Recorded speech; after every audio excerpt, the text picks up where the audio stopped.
အားလုံးပဲမင်္ဂလာပါ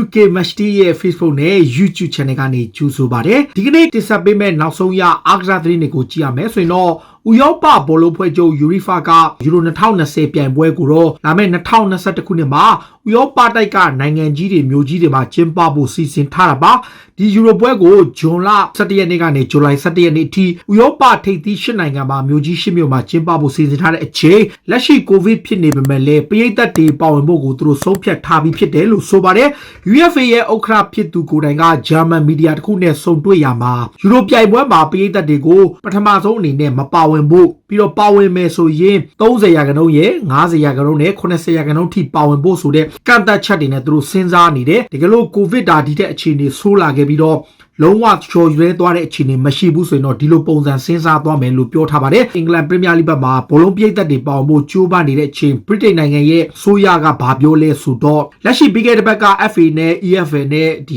WSL တာဝန်ရှိသူတွေအားလုံးကအိတ်ဖွင့်ရေးစာနဲ့ဘောလုံးပွဲတွေမှာပြည်သက်ပေါင်ခွင့်ရဖို့တောင်းဆိုခဲ့ပေမဲ့သူတို့ဘက်ကကိုဗစ်ရောဂါကူးစက်မှုနှုန်းတွေဟာဗြိတိန်မှာအရန်ကိုတဟုန်တိုးမြင့်နေတဲ့အတွက်ဒီကိစ္စတွေအားလုံးကြာဆင်းသွားမှသ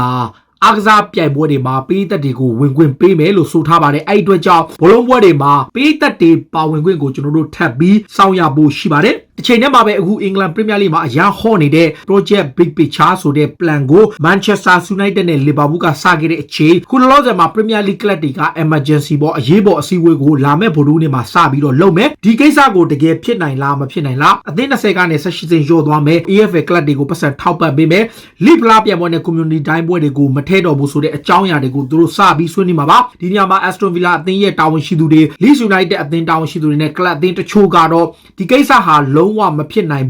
်ဖြစ်နိုင်ဖို့လည်းအရန်ခက်ခဲတယ်ဆိုတဲ့အကြောင်းတွေကိုသုံးသပ်ထားသလိုတကယ်လို့ဒီကိစ္စကအောင်မြင်ဖို့ဆိုရင်အနည်းဆုံးပရီးမီယာလိအသင်း20ကနေ14သင်းကဒီပြိုင်ပွဲကနှုတ်ထွက်ရမှာအဲ့ဒါမှသာနေဖြစ်လာနိုင်တဲ့အနေအထားကြောင့်ဖြစ်နိုင်ခြေအရန်နေတယ်လို့ဆိုထားပါတယ်ဂျာမန်ကလပ်ဘရီရှာဒေါမန်သင်းကနွေရာသီမှာသူတို့ရဲ့ကစားမကိုမန်ချက်စတာယူနိုက်တက်ကခေါ်ယူဖို့ကြိုးပမ်းတဲ့အချိန်ဂျေဒန်ဆန်ချိုကိုစောင်းရသည့်ဈေးကွက်မှာလည်းလုံးဝရောင်းချောက်သားမှာမဟုတ်ဘူးလို့ကြေညာထားတယ်ဒီကဂျေဒန်ဆန်ချိုကိုယူနိုက်တက်ကအရန်လိုချင်ပေမဲ့စောင်းရသည့်ပြောင်းရွှေ့မှာမဟုတ်ဘူးလာမယ့်ရာသီထိသူတို့ရောင်းချသွားမှာမဟုတ်ပဲအသင်းမှာဆက်ထားသွားမယ်လို့ဆိုပါတယ်သူတို့သတ်မှတ်ထားတဲ့ပြောင်းရွှေ့ကြီးကယူရိုတန်120ဖြစ်ပါတယ်ပုဂ္ဂိုလ်ရေးဆိုင်ရာမိသားစုကိစ္စကြောင့်ဘောလုံးကစားခြင်းကနေရက်နေရတဲ့အတ္တလန်တာအသင်းကောင်းဆောင်အီလီချစ်ကအခုဘောလုံးပွဲတွေကိုပြန်လာတော့မယ်ဒီတစ်ပတ်ကစားမဲ့နာပိုလီနဲ့ပွဲမှာတော့ပြန်လာဖို့ရှိတယ်ဆိုပြီးတော့အီတလီနာမည်ကြီးသတင်းစာလာဂဇက်တာဒေလီစပေါ့မှာဖော်ပြထားတယ်ဒီကစလိုဗေးနီးယားတိုက်စစ်မှုကသူ့မိန်းမကဖောက်ပြန်တဲ့ကိစ္စချုပ်ထွင်းတဲ့အခါမှာဇူလိုင်17ရက်နေ့တည်းကအတ္တလန်တာအသင်းဘက်ကမကစားဘဲနဲ့နေခဲ့တာလက်ရှိချိန်ထိပါဆိုတော့လက်ရှိအတ္တလန်တာအသင်းကိုတကြော့ပြန်လာဖို့ရှိနေပါတယ်နောက်မန်ချက်စတာယူနိုက်တက်နဲ့ဘရီရှာဒေါမန်အသင်းမှာကစားခဲ့မှုတဲ့ဂျပန်ကွင်းလယ်ကစားမရှင်ဂျီခါကာဝါကတော့အခု CDB ကကလပ်ဘရက်စီယာအသင်းကိုပြောင်းဖို့လုပ်နေတယ်အသင်းလက်မှတ်ဖြစ်နေတဲ့သူ့ကိုခေါ်ချင်တဲ့ကလပ်တွေရှိပေမဲ့လက်လောမှာတရားဝင်ဆွေးနွေးခေါ်ယူဖို့ကမ်းလှမ်းထားခြင်းမရှိတာကြောင့်နောက်ဆုံးမှာ CDB ကလပ်ကိုပြောင်းဖို့စဉ်းစားနေတယ်လို့ဆိုတာပါမန်ချက်စတာယူနိုက်တက်အသင်းကလက်ရှိနေထားရခံစစ်အားနည်းနေတယ်ဆိုတာအားလုံးသိပါတယ်။ဆောင်းရာသီပြောင်းရွှေ့နဲ့နွေရာသီပြောင်းရွှေ့ကိုသူတို့ကြိုပြီးတာဂက်ထားပေမဲ့ ESPN သတင်းစာနဲ့ဖော်ပြချက်အရဗီလာရီရဲ့နောက်ခံလူဖာတိုရက်စ်ကိုယူနိုက်တက်ကစိတ်ဝင်စားတယ်။ဒါအပြင်မန်စီးတီးစိတ်ဝင်စားခဲ့တဲ့ဆဗီယာရဲ့နောက်ခံလူခွန်ဒေးကိုလည်းခေါ်ချင်တယ်လို့ပြောထားတယ်။ဒါကနွေရာသီအပြောင်းရွှေ့နဲ့ဆောင်းရာသီပြောင်းရွှေ့မှာသူတို့တွေနဲ့ပလန်ကြိုချတာမန်ချက်စတာယူနိုက်တက်အသင်းမှာနီးပြဆိုရှာအပေါ်ကိုသူတို့ရဲ့လက်ရှိအဓိကကွင်းလေကစားမဘရူနိုဖာနန်ဒက်စ်ကယုံကြည်မှုကင်းမဲ့နေတယ်ယုံကြည်မှုကင်းမဲ့တယ်ဆိုတာဟိုတနေ့ကကျွန်တော်ပြောပေါ်ထော်တနမ်ဟော့စပါကိုဂိုးပြက်ရှုံးတဲ့ပွဲမှာသူ့ကိုလူစားလဲလိုက်တဲ့အတွက်နားမလည်နေတဲ့အပြေသူ့ရဲ့နီးဗျူဟာတွေဥဆောင်မှုပိုင်းတွေကိုသူယုံကြည်မှုကင်းမဲ့လာပြီးယုံကြည်မှုယွန်နေလာတယ်ဆိုပြီးပြောထားတယ်တချို့ report တွေမှာတော့ဆိုရှာကိုတော့မှထွက်စေခြင်းတယ်ဆိုပြီးတော့မှရေးသားထားတာတွေရှိတယ်ဒါပေမဲ့ဘယ်လောက်ထိရှိလဲဆိုတော့မသိသေးဘူးဒါမန်ချက်စတာယူနိုက်တက်မှာအကွဲအပြဲလေးတွေကိုတွေ့နေရပြီတစ်ချိန်တည်းမှာအခုစီးရီးကလပ်ဂျူဗန်တက်စ်အသင်းရဲ့တိုက်စစ်မှုဖော်လိုဒီဘာလာကလည်းအန်ဒရီဖီယာလိုရဲ့အသင်းမှာပုံမှန်ကစားခွင့်ရဖို့ကိုရုန်းကန်ရဖို့ရှိနေတယ်အဓိကဖီယာလိုကဒီဘာလာကကြက်ခိုင်မှုမပြေဘဲနဲ့ကစားနိုင်တဲ့အခြေအနေမရှိတာကြောင့်သူ့နေရာမှာအသစ်ခေါ်ထားတဲ့ဆွီဒင်ကစားမလေးကိုတုံးနေတာရိုနယ်ဒိုနဲ့ဆွီဒင်ကစားမလေးကအတွဲညီတဲ့အခါမှာဖော်လိုဒီဘာလာကောင်းရင်တော့မှအန်ဒရီဖီယာလိုဟာသူ့ကိုတုံးဖို့ထက်ဟိုကစားမလေးနဲ့ရိုနယ်ဒိုကိုအတွဲကိုတုံး မှုကိုအဓိကရည်ရွယ်ထားတဲ့အတွက်ဒီဘာလာတယောက်စီးရီကလပ်ကနေထွက်ခွာသွားနိုင်ပဲရှိတယ်ဆိုပြီးတော့အီတလီသတင်းစာတွေမှာဖော်ပြနေတယ်ဖိုလိုဒီဘာလာဘက်က injury ဖြစ်တဲ့အတွက်ကြောင့်ကစားခွင့်မရသေးဘူးနောက်ဆုံးကစားခဲ့တာကချန်ပီယံလိမှာလီယွန်နဲ့ကစားတဲ့ပွဲပြီးမှသူဒဏ်ရာထပ်ရသွားတာလီဗာပူးရဲ့အရင်တော့လက်ထောက်နီးပြဟောင်းဖြစ်တဲ့ Jared Houllier ရဲ့လက်ထောက်နီးပြဖြစ်ခဲ့မှုတဲ့ Phil Townsend ကဘာပြောလဲဆိုတော့သူတို့က2004ခုနှစ်မှာ United ခေါ်ခဲ့တဲ့ Cristiano Ronaldo ကိုရဖို့အရန်ကိုနီးစပ်ခဲ့တဲ့ Jared Houllier က Sporting Lisbon တာဝန်ရှိသူတွေနဲ့ဆွေးနွေးခဲ့ပြီးတော့ပေါင်၄သန်းနဲ့သူတို့ခေါ်နိုင်ဖို့အခြေအနေတော်တော်လေးကောင်းခဲ့သလို Ronaldo ကိုယ်တိုင်လည်းပြောင်းဖို့သူစိတ်အားထက်သန်တဲ့အချိန်မှာ Jared Houllier ကလီဗာပူးအသင်းကိုရနိုင်ဖို့သူကြိုးပမ်းနေတဲ့အချိန်တိတ်မကြခင်မှာပဲ Sir Alex Ferguson က12တန်းနဲ့ခေါ်သွားခဲ့တဲ့အတွက်တေချာပေါက်ရဖို့ပလန်ထားတဲ့ကစားမတယောက်ဆုံးရှုံးသွားခဲ့တဲ့အကြောင်းကိုသူပြန်လဲထုတ်ဖော်ပြောကြားခဲ့တာပါ United က Ronaldo ကို12.2တန်းနဲ့ခေါ်ပြီးတော့ကျောင်းနံပါတ်9ကိုရဲရဲဝံ့ဝံ့ပေးခဲ့သူဖြစ်ပါတယ်။ဒီချိန်ထဲမှာလီဗာပူးရဲ့ Southampton ကခေါ်ခဲ့မှုတဲ့နောက်ခံလူဟောင်း Nathan Clyde ကအသင်းလက်မှတ်ဖြစ်နေတာကြာပြီးအသက်29နှစ်ပဲရှိတယ်။အဓိကပြဿနာကဒဏ်ရာပြဿနာတွေအများကြီးရနေလို့သူအသင်းမရှိပဲဖြစ်နေတာကြာပြီးလီဗာပူးကလည်း release လုပ်တဲ့အတွက်ကြောင့်သူ့ကိုခေါ်တဲ့ club ထဲမှာဒီနောက်ဆုံးအနေနဲ့ Crystal Palace ကိုသူလေ့ကျင့်ခန်းသွားဆင်းနေ Palace အသင်းကိုပြောင်းဖို့နီးစပ်နေတယ်အလို့ပြောင်းရွှေ့ခြင်းနဲ့ Crystal Palace ကသူ့ကိုခေါ်မှာပါအင်္ဂလန်မှာ COVID တွေတောက်လျှောက်ဖြစ်နေတဲ့အချိန်ကူးစက်ရောဂါတွေမြင့်မားနေတဲ့အချိန်မှာနိုဝင်ဘာ2ရက်နေ့မှာကံမဲ့ခြေစမ်းပွဲကို New Zealand အသင်းကအင်္ဂလန်ကိုမလာတော့ဘူးလို့ဆုံးဖြတ်လိုက်တယ်အဓိကသူ့ကစားမတွေကအင်္ဂလန်ကိုသွားပြီးပြန်လာတဲ့အခါမှာပြန်ပြီး quarantine 2ပတ်ဝင်လာတဲ့အခါမှာသူတို့အတွက်အဆင်မပြေနိုင်ဘူးကစားမတွေအတွက်လည်းစိုးရိမ်ရတဲ့အခြေအနေရှိတဲ့ကြောင့်အင်္ဂလန်နဲ့ Wembley ကွင်းမှာကံမဲ့ခြေစမ်းပွဲကိုဖျက်သိမ်းခဲ့တယ်ဆိုပြီးပြောထားတယ်ဒီရက်ပိုင်းမှာ Chelseaရေးအတွက်ကွင်းလေကစားမအန်ဂိုလိုခန်တီရဲ့သတင်းတွေတောက်လျှောက်ထွက်လာတဲ့အပေါ် Talk Sport မှာဆွေးနွေးသုံးသပ်နေတဲ့နာမည်ကျော်ဘောလုံးသမားဟောင်းဒါရင်ဘတ်နဲ့ဂျဘိန်းဂျီနက်စ်ကဘာပြောလဲဆိုတော့အန်ဂိုလိုခန်တီဟာ Chelsea ရဲ့လွန်ခဲ့တဲ့3-4နှစ်ကအကောင်းဆုံးဘောလုံးသမားတစ်ယောက်ဆိုတာမှန်ပေမဲ့အဲ့ထက်ပိုကောင်းတဲ့ upgrade မျိုးပုံစံလုပ်တဲ့ရင် Declan Rice တာအသင့်တော်ဆုံးလို့ပြောထားတယ်ခန်တီဟာ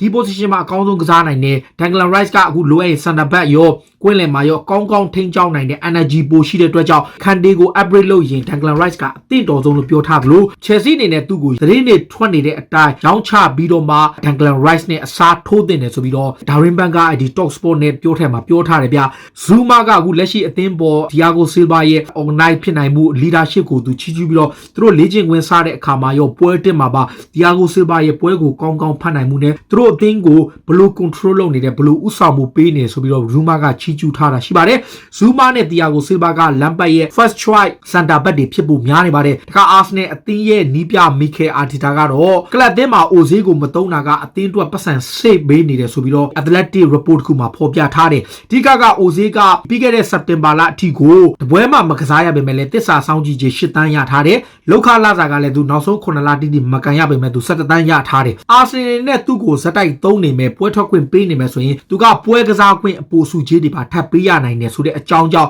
Mikel Arteta မသုံးပဲနေတယ်ဆိုပြီးတော့အဲ့ report တွေမှာဖော်ပြထားတယ်ချိန်ထဲမှာ Arsenal အသင်းကစောင်းရသည်ဈေးကွက်တင်မှာလဲသူတို့အနေနဲ့ကစားမတစ်ယောက်2ယောက်လောက်ကိုထပ်ဖြည့်ဖို့အတွက် Mikel Arteta plan ထားတယ်ဆိုပြီးတော့ report တွေမှာဖော်ပြထားပါတယ်ဒါနောက်ထပ်အပြောင်းလဲတွေကိုတွေးရနိုင်တာပါနောက် Tottenham Hotspur ရဲ့နောက်ခံလူ Danny Rose ကတော့နံပါတ်လည်းမရှိဘူး Mourinho ကလည်းထွက်တော်လို့ပြောထားတဲ့အတွက်ကြောင့်အသင်းကထွက်ဖို့လုပ်နေတဲ့အချိန် Middlesbrough ပေါ် Championship Club ကိုသူပြောင်းဖို့လုပ်နေတယ် Spurs ဘက်ကသူ့ကိုအလွတ်ပြောင်းရွှေ့ချင်အောင်ထွက်ခွာခွင့်ပေးကောင်းပေးနိုင်နေတာ Danny Rose အနေနဲ့သူ့ရဲ့ကစားမဘွားကိုပြန်ဆဖို့ကြိုးပမ်းနေရတာပါနောက် Liverpool အသင်းမှာ COVID ဖြစ်တယ်ဆိုပြီးသတင်းတွေထွက်နေတဲ့ Naby Keita ကတော့ကူးစက်ရောဂါခံစားရတာမှုကြောင့်ဆိုပြီးတော့သူ့ရဲ့နိုင်ငံလေဝေးစဉ်အသင်းကပြန်လဲကြီးညာခဲ့တယ် Liverpool မှာ Thiago အခန်ထာရာရော Sadio Mane လည်း COVID ကင်းစင်ပြီးတော့အသင်းမှာလေ့ကျင့်ခန်းပြန်ဆင်းနေပါတယ်တခါ La Liga ဘက်ကိုကြည့်ရင် El Clasico ပွဲကိုလာမယ့်အောက်တိုဘာ24ရက်နေ့မှာကံမယ်စနေနေ့ညီမစံတော်ချိန်ည8နာရီခွဲမှာဘာဆိုနာရဲ့ Camp Nou မှာကံမှာပါဒါဒီနေ့ရာသီရဲ့ပထမဆုံး El Clasico ပွဲကိုမြန်မာစံတော်ချိန်ည8နာရီခွဲမှာကံမှာဖြစ်ပါတယ်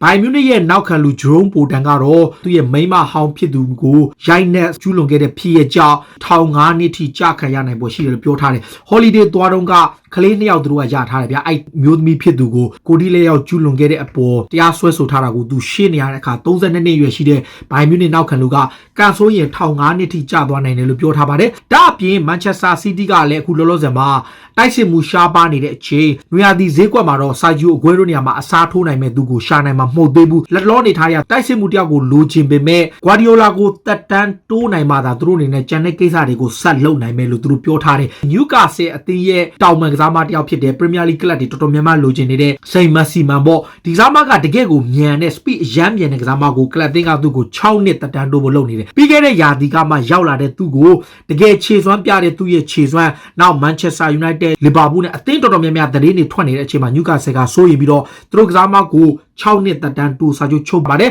ကျွန်တော်တို့ဘောလုံးပြီးတဲ့အခါမှာတခြားအားကစားဘက်ကိုကြည့်ရင် UFC ရဲ့အမေဂျိုကွန်နာမဂရီကာနဲ့ခါဘီဒိုရဲ့ပွဲကို2021ခုနှစ်တင်မှာတိုးရပွဲရှိတယ်လို့ဖော်ပြထားတဲ့ report တွေမှာရှိတယ်ဒီကခါဘီရဲ့နီးပြဖြစ်သူကဗာပြောထားလဲဆိုတော့အောက်တိုဘာ24ရက်နေ့မှာ Justin Gaethje နဲ့ခါဘီကသူ့ရဲ့ lightweight တန်းချန်ပီယံဆုကိုထိုးရမယ်ဒါအပြင်ကွန်နာမဂရီကာကလည်းခါဘီနဲ့မထိုးခင်မှာသူ့အနေနဲ့ Dustin Poirier နဲ့သူထိုးကျင်သေးတယ်သူတို့နှစ်ယောက်ပွဲပြီးသွားလို့ရှိရင်တော့2021တင်မှာကွန်နာမဂရီကာနဲ့ခါဘီတို့မကြေပွဲကိုပြန်တွေ့ဖို့ရှိတယ်လို့ပြောထားတယ်ဗျသူတို့နှစ်ယောက်မကြေပွဲဆိုရင်တော့ UFC ပြည်သက်တွေအားလုံးကြိုက်ကြမှာပါဒါအပြင်အောက်တိုဘာ24ရက်နေ့မှာတော့ UFC ရဲ့နာမည်ကျော်ရှုံးပွဲမရှိ lightweight champion ခဘီကကြားပြက် lightweight champion Justin Gaethje နဲ့ထိုးမှာပါတကယ့်ကိုစိတ်ဝင်စားစရာပွဲကြီးပွဲကောင်းတွေ UFC မှာလည်းရှိနေတယ်ကျွန်တော်မြန်မာကုံဆောင်အောင်လာအန်ဆန်ရဲ့ပွဲစဉ်တွေလည်းရှိတဲ့အခါမှာမကြမီအချိန်အောက်တိုဘာလကုန်ကန်ဒီအပတ်တိုင်းမှာပဲဇက်တိုက်ပွဲကောင်းနေနဲ့စိတ်ဝင်စားစရာအားကစားသတင်းတွေကိုဆက်ပြီးနားဆင်ရမှာပါကျွန်တော်တို့ရဲ့အစီအစဉ်ကိုကြည့်ရှုအားပေးကြတဲ့ဘောလုံးချစ်ပြည်သက်တွေအားလုံးကိုအထူးပဲကျေးဇူးတင်ပါတယ် UK Match Day ရဲ့ပြည်သက်တွေနေနဲ့ကိုမတ်မှာဝင်ရောက်မှတ်ချက်ပေးရေးသားကြပါလို့ပြောရင်းနဲ့ဒီကနေ့အစီအစဉ်ကိုဒီမှာပဲအဆုံးသတ်ပြစေအားလုံးကိုကျေးဇူးတင်တယ်နော်